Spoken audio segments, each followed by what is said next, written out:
Everybody, welcome back to another episode of Diet Rebellion. Today we have Lindsey Grace. She is a health coach and a lifestyle expert who specializes in individuals achieving lasting transformations in both their physical health and their mindset. Through her coaching services, Lindsey empowers clients to break through mental and physical barriers, helping them create a healthier, more balanced lifestyle that works for them. With a focus on holistic wellness, Lindsey blends fitness, nutrition, and mindful strategies to support her clients on their health journeys. But today we talk about only one thing: what's going on inside your brain and how that's going to affect you as a human on the outside and propel you into any new venture or growth inside your life that you desire.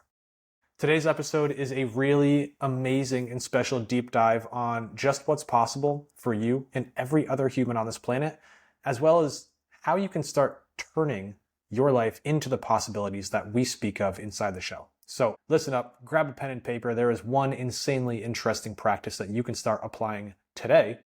So I hope you do. Enjoy. Welcome to Diet Rebellion, the podcast that's here to help you break free from the chains of dieting and finally take control of your health, strength, and confidence. I'm Joe Hoy, your host and the founder of Diet Detox. After transforming the lives of thousands of women over 40 who have been trapped in the endless diet cycle, I'm here to show you a new way.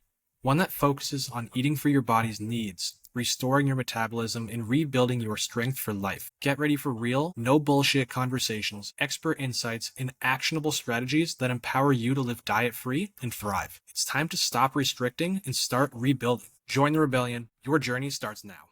Everybody, welcome back to another episode of Diet Rebellion. Today we have Lindsey Grace on the show. Lindsey, welcome. How are you? Really, really bloody well. Thank you. Thanks for having me. Love it. So we polled some of our clients, not all of them, and it showed that a few of them were listening to you. And guess what? That's cool, because after I dove into who the hell is Lindsey Grace, I really liked who you were. I was really interested in it, but to be honest, I've never heard of you. So our audience is going to hear about you at the same time as me. And I'm really interested because for anyone that listens to the show, anyone that spends time with me, they know that I personally have been diving into mindset, behavior change, identity shifts, and overall self-development a ton, and how that relates to creating overall weight loss, but more importantly, life transformations. And so that's why I'm so lit up personally to have you on, and welcome on. Thank you for having me. Yeah, everything you've said there is just a true passion of mine. Self-development, changing the way that you think really will change your life, and becoming the person that you want to be before you are already her is how you do it, embodying and that identity shift. And that's a lot of the work that I do with my clients.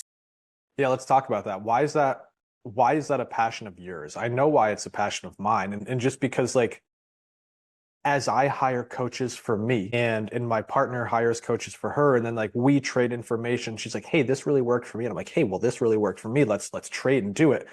I see that there's nothing in life that has ever made me grow and evolve faster than the way I think, the way I talk to myself and others, and everything in between. But what about it for you lights you up?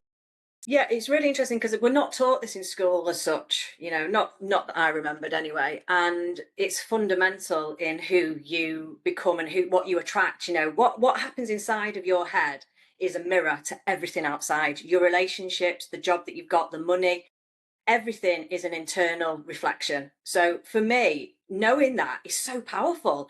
And I'm like, can I swear on this podcast, by the way? You can do whatever you want. I don't care. Okay. Well, can't we all just doing this then? Do you know what I mean? Like, why the hell is this? Why doesn't everyone do this? But the truth is we're conditioned. We're conditioned not to do that. We're conditioned to stay asleep almost. Do you know what I mean? Just get up, go and get your cup of tea, take the kids to school, go to a job that you don't particularly like, come home, watch a bit of TV, don't really talk to your partner, go to bed. Let's do it all again. Do you know how many times and how many people actually wake up and are intentional with the day? What do I want to do today? Who do I want to be today? What do I want to achieve today? How can I be greater? How can I be kinder? How many of us actually stop and do that? Most of us just grab the phone and instantly in the death scroll.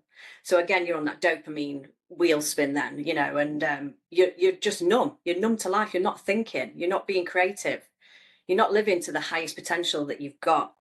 And that's super fascinating for me that we're so full of potential and so many of us are just living a fraction of the life that we could possibly live. You know what? Like, I don't even think a fraction is the right word because I think that where I am right now, and over the past year, I've evolved an insane amount. I think right now I'm living a fraction of what I'm personally capable of, which means that and people can take this how they want. I think that my true listeners are going to take it well, and the ones that aren't might get offended, and that's okay. Like, go look in the mirror.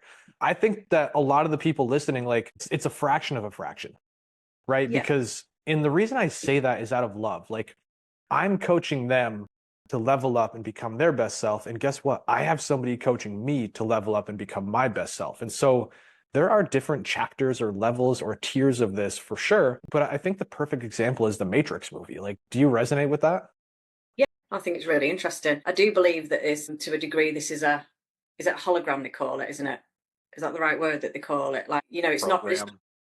yeah, hologram program. Yeah, but I believe we're spirits having a human experience. Okay, so I believe in like a greater consciousness, a bigger consciousness, and I think when you get into this sort of awareness and waking up, you start to really question everything and challenge everything, and not challenge everything in a negative way, but just question it. Like, who am I? What do I want? What are my truest values? Who makes me happy? Why am I like that? How do I want to change? How can I be better? Challenging yourself in that way, that's growth. And I believe self-development is never ending. I think hopefully, and I hope till the day I die, I'm still learning and still growing and still pushing myself and still finding things out. And I'm a great believer in every level has a devil, a new devil, because you break through that boundary of feeling uncomfortable. You break through that comfort zone and you cruise along for a little while in this timeline, and then you're like, actually, I'm going to challenge myself again, or I want to grow again. And then you hit another kind of glass ceiling or wall and you feel a bit stuck for a little while. So there's evolution, there's lots of growth, and I just find that so fascinating and so cool. I'm, well, 1,000,000% with you. I think that a lot of what it is what you said, the death scroll, the dopamine hits, whatever it is. And people have engineered our lives to kind of revolve around that, right? Our phones, our TVs, even like our food is all If just we dopamine if we weren't hits. doing that, Joe, then how powerful would we be? And they know that, that whoever, yeah, it sounds, people probably think it's a bit weird, but there's an element of controlling us, to having us on the death scroll, to having us addicted to food, to having us addicted to not loving ourselves and not believing in ourselves. There's a power in that because we're weaker. Because when you start to see and understand your true potential of, your humanness, then literally anything is possible. Anything is Yeah. possible. There's perspectives we can take on this, and I don't know if I agree with you or not. And when I say that, I truly mean I don't know. There's that perspective of, yes, people want control, or there's the perspective of people just like, hey, I see that this is something I can capitalize on, so I'm going to. Right. And I don't know if it's like, and maybe it's an evolution of, I see this is something I can capitalize on. I'm going to capitalize on it massively. Now I realize this is something where I can gain control of people. Now I'm going to control people. I don't know which it is, but either way, you're absolutely freaking right. I'm curious about you because this is a conversation Claudia and I, my wife, have all the time, is higher levels of consciousness. Tell me about that. Like, tell me where your head goes with that. God, where does my head go with that? I just believe that, yeah, I don't know. So I suppose the human experience is quite limited until you start. So like I meditate a lot. So meditation is a great way to be able to tap into not seeing through your eyes, but seeing through your third eye, if you like, or seeing that, things that aren't possibly there. I mean, I've had some mental, amazing experiences when I've been in meditation. Like, I love Joe Dispenza, Dr. Joe Dispenza, Yes. as a teacher. Yeah. So, when he says be in awe of things, I totally get it because, yeah, when you just start to connect to the possibilities of life, and meditation is great, as I say, for seeing things that aren't necessarily in this 3D reality. I love it. Yeah, no, Dr. Joe Dispenza is amazing. I love the way he talks and communicates his thoughts. I'm curious though, like, how do we bring all this back to people? How do these thoughts and these quick conversations we've just had start to change people's lives that you coach? So a lot of the women that I work with, they come to me and they have an internal dialogue. So they're really ambitious, they're really driven, they're talented women, but a lot of them have an internal dialogue. They've maybe hit that glass ceiling that I talk about, and they have a dialogue now. They're too old, they're too this, they're too that, it's not possible. And they start to create stories around their external evidence, if you like, and these stories then make it mean something about them, their worth, their capability. And a lot of the work I do is just really starting to pinpoint that awareness, start finding evidence of the contrary, starting to teach them that they're not their thoughts. You've got a monkey mind almost, and you've got to take control of it. It's not in control of you. And again, we're not taught it in school, so a lot of us don't actually know that. We think we are our thoughts. I am stupid. That I think that I must be. Here's all the evidence, because if you articulate an activating system in your brain, you start to find the evidence for it. So it's just that vicious circle. So a lot of the time when the women come to me, they're ready. They're at this kind of crossroads of like, I can't carry on like this. So, I know there's more to it. I know there's more to me. And I step in and we just start rewiring and reprogramming subconsciously. Yeah, I don't know if people like you and I are unique, because I'm not inside everybody's head forever, right? Since the age of 7, I literally remember the day I was like, I know that what I have and who I am right now is not who I'm destined to be. I know that there is more out there that I can reach, accomplish, gain, whatever it is. But I didn't do anything about it until I was like 23. Don't ask me why, but ever from 7 to 23, I knew that there was more out there for me. And I hope that other people know that too. Do you think everyone feels that way, or no? No, because this is the whole point. Like from 0 to 7 and 14 to about 21, again, we're easily conditioned, and we create beliefs. We take decisions that make things mean something about ourselves. So for many years, I believed that I wasn't clever enough to even do this sort of work. I've always loved psychology. I've always loved the brain. I've always, like, there's more, what's going on? Always very curious. However, I only recently went down this route that I'm in now 5 years ago after a breast cancer diagnosis, because, life comes knocking at your door, or death comes knocking at your door, or whatever. And you just start to really look at life. And it was a pivotal time for me to realize that I didn't even know what a limiting belief was until that point. And then I discovered limiting beliefs, and I was like, shit, I've told myself forever that I'm not very clever, because a teacher told me that once. I actually think I'm dyslexic. I actually think I'm possibly ADHD. Self-diagnosed, but that would explain a lot of those kind of diagnoses, those things that teachers would say to me when I was a kid. But obviously as a kid, I took that on and carried that into adulthood. Like, who am I to go to uni or college? There's no way. I'm thick. I can't do that. And now I completely just disregard that. I've rewired that. I've got rid of it. I know that I'm super clever, very, very creative.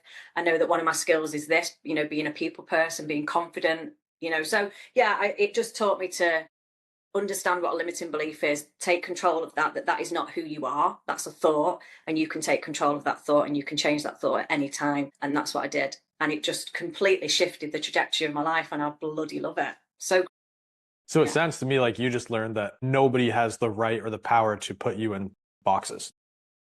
No, I learned that I have full autonomy. I can't say that word. Autonomy, is that the right word? Yeah, over my own thoughts. Okay, I get to choose what I think. But for many years, I was just thinking, and those thoughts had come from childhood, where I made a decision. A teacher would say, "Oh, you're very slow today. You're very silly, aren't you? You're very this." And I go, "Oh my God, I mustn't be very light. I must be stupid. I must be that." And then I made that mean something in that moment, because my brain is just still developing. And then that stayed with me. My neural pathways, repeat, and the neural pathways, build them stronger, find evidence to support it. And then before you know it, you're now in this box of who you are. And it's not your real identity. It's not really who you are. Hey, it's your host, Joe Hoy, and we're going to get back to the podcast in just 1 second. But really quickly, I wanted to tell you about a new challenge that I just launched, all around fat loss, doing it sustainably, and most importantly, teaching you to keep the weight off for the rest of your life simply. Now, in this challenge, there's no calorie counting, there's no food locking. I am personally going to build you your food and fitness programs as you sign up for the program, so that as you enter inside of the 4-week coaching program with me, you have zero guesswork in terms of, are you doing the right things for food and fitness, and are you going to lose weight when you jump on the scale at the end of the week? All of those questions have been answered for you. I guarantee your progress. And the reason I did that is because we needed to simplify the food and fitness aspect, so that you can now start focusing on the more important thing, the thing that's going to keep weight loss off forever. You, the person you are, your identity, your thoughts, behaviors, and actions that you make every single day that are either going to make or break your success long term. So if you're interested in that, go to the show notes, click on the very first link called reshape.hoyfit.com, and I'll see you in the next challenge. Now let's get back to the show. It's so cool that as soon as you do break out of one box successfully, you're like, shit, that wasn't as hard as I thought. And now I get to look out around this world and see all these other possibilities. And so it's like, what other boxes can I step out of? The Thing. subconscious is very sneaky, though. I think it is very sneaky, the subconscious. So I was literally just going there. One Was thing it? that, yes, that I love that Dr. Joe Dispenza says is on average, we have roughly 60,000 thoughts a day. On average, something like 90 to 99% of those thoughts day to day are the exact same.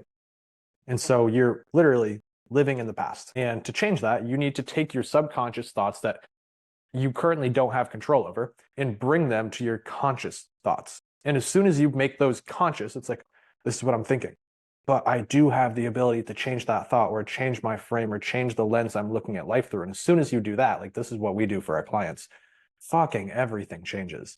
Do you find the same thing? Absolutely. Yeah, absolutely. There's lots to learn as well about responding and not reacting. That was a big life lesson for me. But again, responding and not reacting is basically you taking a moment to actually think about that present moment rather than just being in an automatic response that your body is used to, your nervous system is used to, your brain is used to, and afterwards we'll go, oh, why did I do that? Or why did they trigger me? Why did I react to that? And that's because you're in that automatic, response system. So I love when I learned about that, about responding. It was so powerful. I used to get so triggered by my daughter's dad, and we'd have many fights. We weren't together, and then the moment that I learnt this concept, wow! I just took my power back. It literally now we get on like a house on fire. Like we get on great because I can't have any buttons pushed because I've got my power. I'm not giving it away. It's so interesting. That's amazing. I love that. When you work with these ladies, what are they saying when they first come to you? Like, what stories are they telling themselves that they'll share with you? Yeah, just lack of self-belief, really. And that's why I find it so cool to work with them, because in there, they are very ambitious, they're very driven, and they're very intelligent, and they want more. They know there's more to it, but maybe they feel wrong for wanting more. There can be a lot of guilt and shame when it comes to women wanting more. You could already have a lot, and wanting more is like, why would you want more? So there's a lot of questions around that. Capabilities. I work with women in the C-suite, and they're absolutely petrified of standing up in front of people because of the men, the bro marketing and all that. It really puts them down. And I'm like, it's just so fascinating. But it's stories that we give ourselves. She's up there telling herself a story that she's not coming across as well as that guy over there that's banging his chest and his ego's, talking. But I'm like, no. First of all, let's not compare ourselves to anyone. Right. So comparison is a thing as well. Tell me a story. I'm interested. Tell me a story about just the first person that comes to mind that you worked with. I want a specific story they were telling themselves. Tell me how they broke out of it, and then tell me what changed after. Okay. Yeah, one lady comes to mind. She has already got a 6-figure business, already doing amazing, but she'd got to the stage where she was bored of what she'd created over the last 18 months. To want to burn it down to the ground is probably a little bit dramatic, but yeah, when she met me, she was kind of a bit tearful and just didn't know what to do, didn't know where to go. And a lot of the stories that she was telling herself was she was comparing herself to other leaders in the industry, saying that she was too old compared to them, or, I can't be like them, they're X, Y, and Z. So there was a lot of comparison, which then creates that negative spiral of the self-talk, and she just talks herself out of it. And then ultimately your thoughts create your emotions. So she just felt like utter shit and, demotivated. And she was just in that kind of cycle. So working with me, we just got really clear.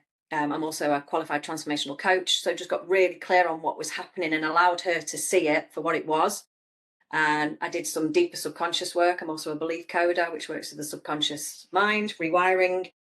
And she's now gone on to relaunch what she said 3-4 months ago she was completely bored of and wanted to burn to the ground. She's relaunched it with lots of new energy, lots of excitement, and getting lots of inquiries about this business that 3-4 months ago she thought wasn't possible. Really cool. Wow, that's awesome. And so correct me if I'm wrong, it sounds to me like you change the person, and a lot of times that will have a payoff inside of their professional aspect of their life.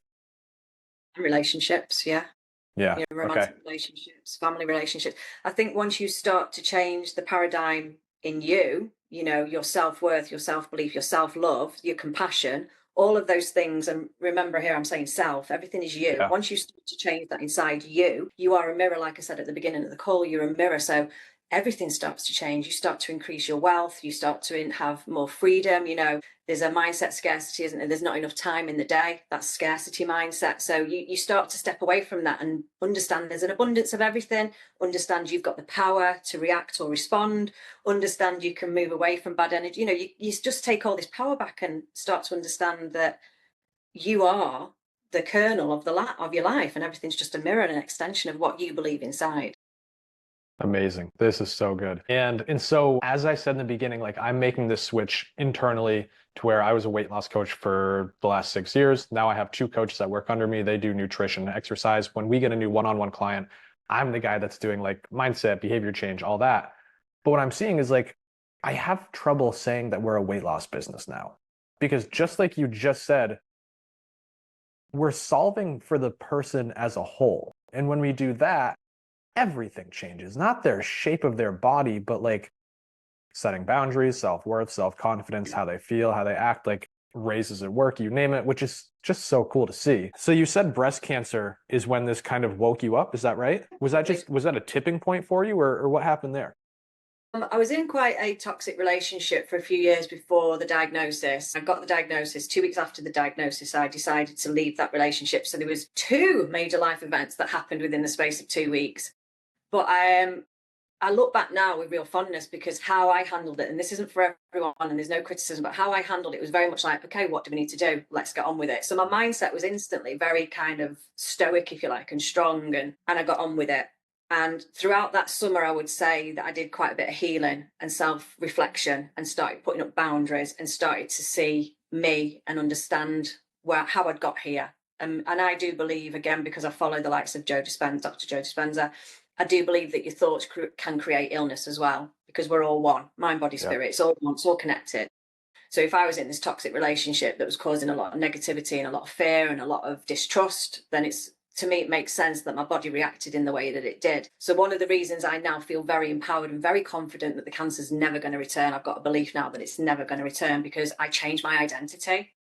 So the identity of the version that got cancer, I'm not her anymore.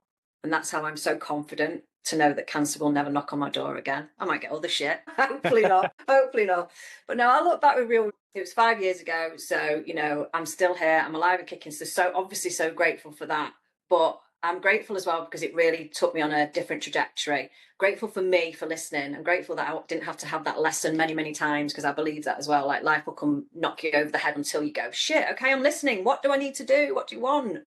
And I changed, and I met my now partner at the end of that same year, and we moved in together last year, and it's a very healthy, fun, sexy relationship, nothing, no toxicity at all. So yeah, I'm just very, very grateful that I survived that, but also took the lessons that I believe the universe was trying to tell me. I love it. Yeah. So you're like halfway woo-woo like me, right? Yeah. Or maybe you're full woo-woo, and that's fine too. I do like woo, yeah. I do believe in spirituality, yeah. I do. I just think there's more. I just don't think, I think we're consciousness. I think we're all connected via one greater consciousness, and we're maybe having experiences for that consciousness to understand what it's like to feel hurt, to feel joy, to feel this, to feel that. I love it. Expression of it, yeah. Yeah. So I never was. I had tried to meditate in the past, and I was just a very masculine guy of like, nope, I'm going to force, push, strong hand everything. And then I met my wife, and she's very in line with you. And she's like, hey, why don't we slow down and meditate? And like, why don't we chill? And when I started doing that, I was like, and taking it seriously, I was like, okay, well, there's something to this, because I do feel different. I am thinking different. I am realizing different things in my life. And we went to a summit in Miami from Mind Valley, which was really cool. And now I'm just like fully immersed in it. I'm totally bought in. I believe it. I've seen it, which is incredible. But let's say we have a listener that's like, all right, well, this is cool. Joe's telling me he changed his life from it. Lindsey's over here bragging that like she understands she'll never get cancer again. She ended a toxic relationship. She's in a good one. She helped this lady go from hating her business to fucking loving it and making 6 figures a year. That's great. But how do I do it? So can we have some applicable things that somebody listening today can actually start doing? Yeah. So there's an exercise that I do with my clients. It's just really, really simple. So I want you to draw 3 lines, grab a piece of paper and a pen, draw 3 lines downwards as if so you've got 3 columns. In the first column, I want you to write down your limiting beliefs. So you can choose a topic or you can just go for it and list all of them. It can be never ending. Don't worry about it. Don't limit yourselves. So in column A, I want you to list limiting beliefs. Let's choose money for the sake of this. So all your limiting beliefs about money. Money doesn't grow on trees. There's never enough. There's never enough clients. No one can afford me. Money hates me. Money leaves me all the time. Okay. Column B, I want you to write an opposite to that. So there's never enough. There is an abundance of money everywhere. People are always buying from me. People are always looking to buy from me. So just an opposite, complete opposite to the limiting belief I want you to have in column B. And then column C, I want you to find evidence to support column B. Because column B is your new belief, it's your new affirmations. And right now, your brain is telling you that it's not true. It's easier to believe those limiting beliefs because that's why they're there. They're yours, they're limited. You've had them for many, many years, and there's lots of evidence to support them. However, once we start changing our focus, where we focus, it expands, okay? So when we start to change our focus and actually start to look for evidence, we will find evidence. And that's what I want in column C. I want the evidence of your new beliefs and new affirmations from column B. I love that. I love that. So many of my practices will come down to like, hey, open up the notes app on your phone and write this down, or the same thing of like, open up a piece of paper and write it down.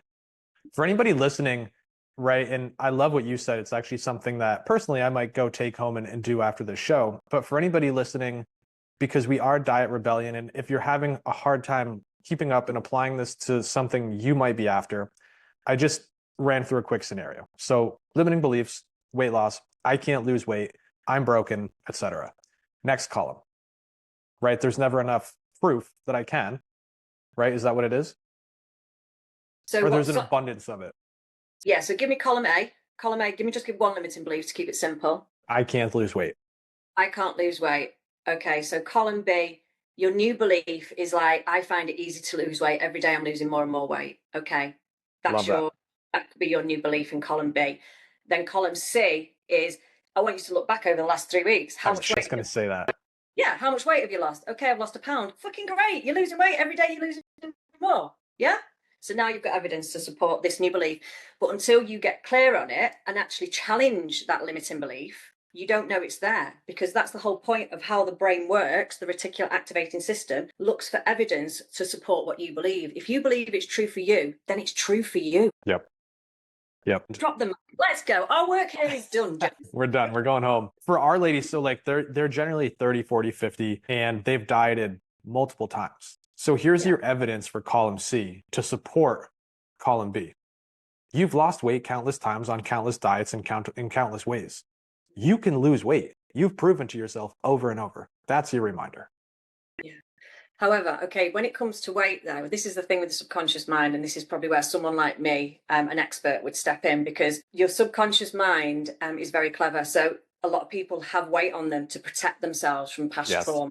Okay, so if I'm big, no one will find me attractive. Therefore, I won't get hurt. I won't get my heart broken. I won't get molested. Anything horrible, negative that's happened, weight can be a barrier to that. Weight could also be an expression of, I don't love myself. I really don't respect myself. I don't like myself. So I'm just going to kill myself off slowly by doing this. I'm also don't feel worthy of having relationships, like friendships. So if I can't move or go out to meet them because I'm unhealthy, then guess what? I don't have to do that. So we have what's called a secondary gain.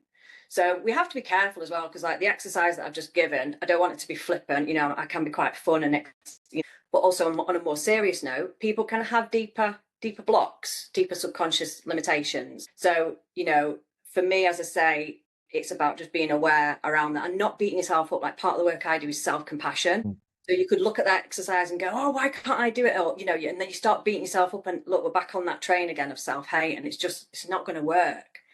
Life changes and creation happens when you start to really love yourself and be kind to yourself. And I'll often say to my clients, I want you to speak to yourself the same way that you would speak to your daughter or your best friend or your mum. Like, how would you speak to them? If a challenge came up and they were trying to lose weight and they couldn't, and they were beating themselves up, what would you say to her? And I tell you now, so many women cry because they go, I would say this, and so loving and so compassionate and so supportive, and yet they can't and don't do that to themselves. So what I would like to finish off by saying is, please do that. Speak to yourself like you would someone you dearly love and respect, and just watch. Yeah, so powerful. So well said. That's a lot of times. So I'll mention that in kind of a different frame of like, you can't hate yourself into the body you love.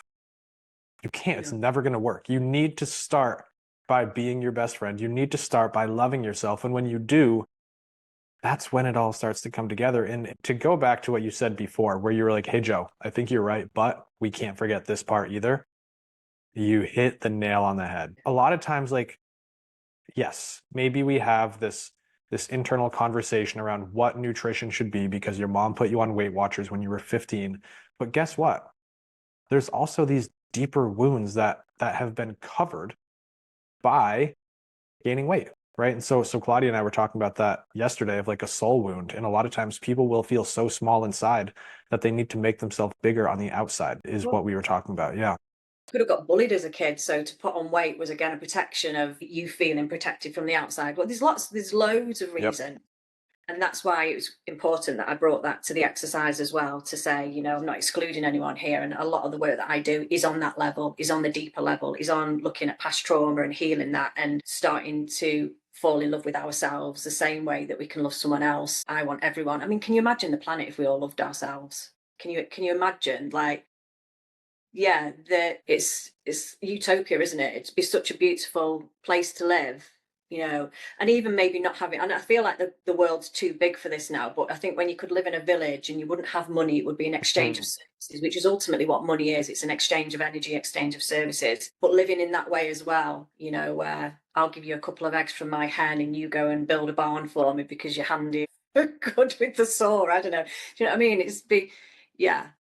I think it started like that, and then I think population probably got bigger and bigger, and maybe greed as well, and power. I would agree. I would have to say so.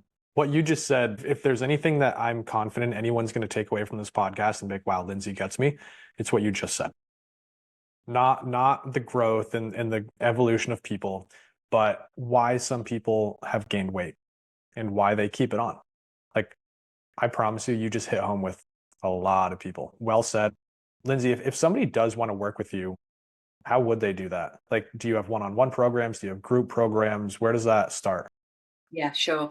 So my one-to-one coaching is high touch, and I'm also launching a group program as well, which is starting at the beginning of May.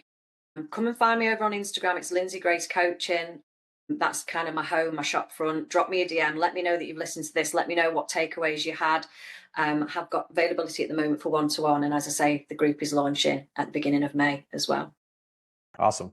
And so that's also where you're most active is Lindsey Grace on Instagram, correct? Lindsey Grace Coaching on Instagram. Yeah. You're a bit of like, from what I've gathered, you're a bit of a firecracker on there, which is what I like. Like what we're hearing and what I'm seeing right now on the podcast is exactly how you show up there too, which is fun. You're consistent is what I'm saying. It's always good, isn't it, to be consistent? Yes, it is. Yes, it sure is. Well, Lindsey, thanks so much for today. I think one of my values, or not think, I know my values is authenticity. I can't help but be myself. I've got quite a hard exterior, but I am soft as anything inside. I'm a Cancerian crab, so I'm true to that kind of form, really, of being quite authentic, speak my word, very straight to the point, straight speaking, suffer fools gladly, all that good stuff. Well, if you're anything like me, I think that's people mistake that, right? It's a hard exterior is what they'll call it, but it's like, no, I just know that there's so much more for you that I want to cut through the bullshit and get you there as fast as I can. And so is it a hard exterior, or is it actually that you care so much about people becoming their best self? Absolutely. And I think because I really like myself, I really love myself, so I've got an inner confidence, and I think that's what comes through as well. So, that can be intimidating to people, but I've grown not to worry what people think, if I'm quite honest. This is part of this work that I do, is you don't look outside of your lane, you stay in your lane, you do what's right for you, what feels good, and then you just attract that. Like I say, that mirror, you just attract that into your life. Like you jumping into my DMs and seeing if you want to come on the podcast. So yeah, you attract good things, don't you? That is how it goes. Lindsey, thank you so much for today. Thank you.